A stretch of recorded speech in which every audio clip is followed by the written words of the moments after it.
আমি আরো ধন্যবাদ জানাই ধুবাড়া উপজেলার 7টি ইউনিয়ন থেকে যারা এই মত বিনিময় সভাকে সাফল্যমণ্ডিত করার জন্য অক্লান্ত পরিশ্রম করে আপনারা এখানে উপস্থিত হয়েছেন। সবাইকে আমি প্রাণঢালা অভিনন্দন জ্ঞাপন করছি। আমি আমার বক্তব্য দীর্ঘায়িত করব না।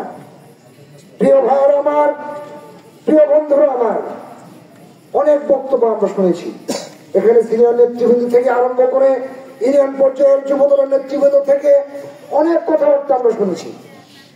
আমি শুধু একটি কথা বলবো, আজ সময় এসেছে ঐক্য, আজ সময় এসেছে কাঁধে কাঁধ থেকে হাতে হাত থেকে একটি শক্তিশালী ঐক্য করে তোলার।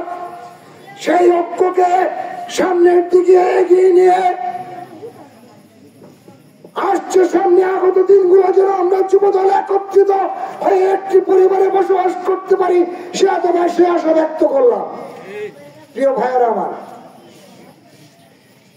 বিগত 6টি দিন এই দুর্যোগপূর্ণ আবহাওয়ার মধ্যে আপনাদেরকে নিয়ে 7টি ইউনিয়নের প্রত্যেকটি ইউনিয়নে আমরা ইউনিয়ন যুবদলের মত বিনিময় সভা করেছি।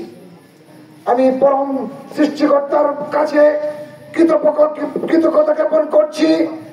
6টি ইউনিয়নে আমরা যেভাবে সুন্দরভাবে সুষ্ঠুভাবে মত বিনিময় সভা যে কারণে আমরা শেষ করতে পারছি, তার জন্য পরম আল্লাহ তাআলার নিকট শুকরিয়া জ্ঞাপন করছি। আমি আরো স্মরণ করতে চাই, এই ঘুষগাঁও ইউনিয়নে যারা বাংলাদেশ জাতীয়তাবাদী দলের কাণ্ডারি ছিলেন, আমার ছাত্র দলের নেতৃবৃন্দ, যুব দলের নেতৃবৃন্দ, বিএনপির সিনিয়র নেতারা যারা পরলোক গমন করেছেন, তাদের প্রতি আল্লাহ পাকের দরবারে শুকরিয়া জ্ঞাপন করছি, ওনাদের আত্মার মাগফিরাত কামনা করছি।